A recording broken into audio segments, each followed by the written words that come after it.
Cherrywood Finds a Home, written by Dr. Joyce Marrie, illustrated by Glachelle Barks.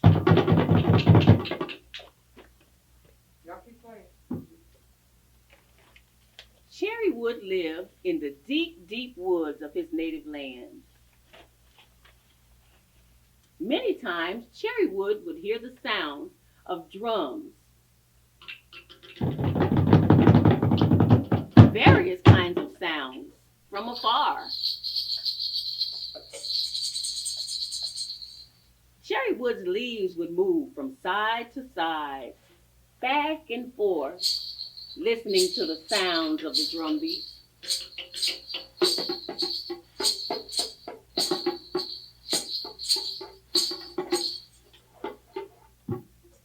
All the other beautiful trees would join in, also moving with the beat.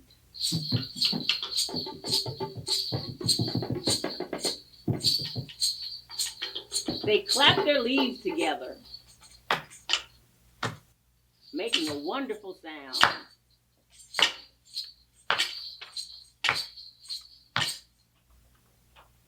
One day, Cherrywood heard strange sounds, buzzing sounds. And it didn't sound like the same beat anymore. It was the sound of trees falling to the ground.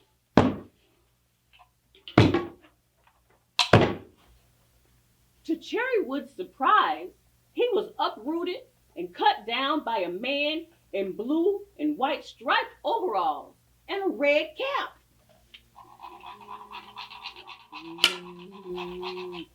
The man put him into a big old red truck with a pile of large tree logs that he was not familiar with. What a sad day for Cherrywood. The tree sap ran down as he was taken from his native land. He was leaving all of his tree friends. He looked back and waved goodbye. While riding with many different shapes of tree logs, Cherrywood began to feel uncomfortable. The other trees were bumping against him. Cherrywood thought about how he would never be able to hear the wonderful sound of the drum in the deep, deep woods. He wanted to be in his native land with his roots. Cherrywood heard the other tree logs whispering and saying that they were on their way to be chopped up and made into tables and chairs. They made fun of Cherrywood. They began to laugh, calling him a cheap door. Cherrywood just thought to himself, I'm valuable. They just don't know it yet. He ignored them and began to think of the good times he had with his friends.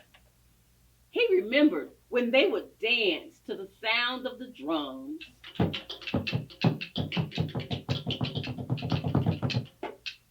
Of course, it was a very long ride for Cherrywood. Suddenly, the truck went over a huge bump in the road, and out bounced Cherrywood.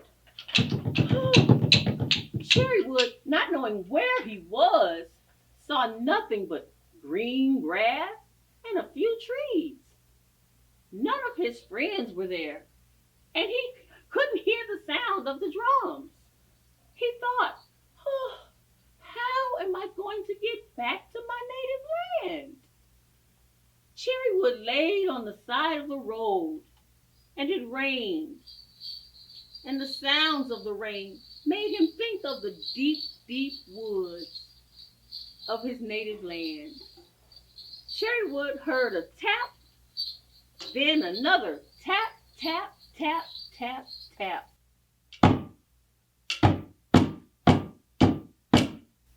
One thing about Cherrywood, he was a very good listener and understood the various sounds. Finally, the wind rolled him into the grass. He was stopped by a big bump and yelled, "Ouch!" Cherrywood looked up in surprise. He saw a huge tree standing all alone. "I'm so sorry. I didn't mean to bump you." The big tree replied, "It's okay. I'm a tough old piece of wood. That's why they call me Mr. Oak. What is your name? And what brings you here?" "Cherrywood is my name. I am on my way back to the deep, deep woods where I can join my tree friends and hear the drum beats."